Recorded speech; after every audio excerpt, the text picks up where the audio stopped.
So this is a video how to get onto the Oak National Academy.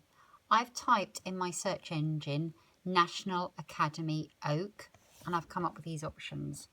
I'm then going to click on Oak National Academy and I get this page. I'm going to find classroom,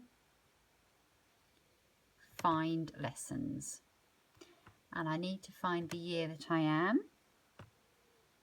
And I'm going to come down, click on year 6, and I can either go for subjects or schedule, but if we go on schedule, it will give me lessons for the day.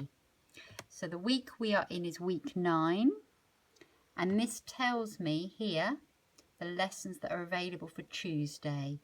So there was reading in English, foundation is giving an opinion on Spanish, and then maths was looking at equivalence between fractions, decimals and percentages. So for tomorrow we can then click on and look at Wednesday, and we're looking at key features of a text, looking at some science and looking at particles, and then maths, problems with, and I can't click it up, percentages of amounts. So that is how to use the National Academy.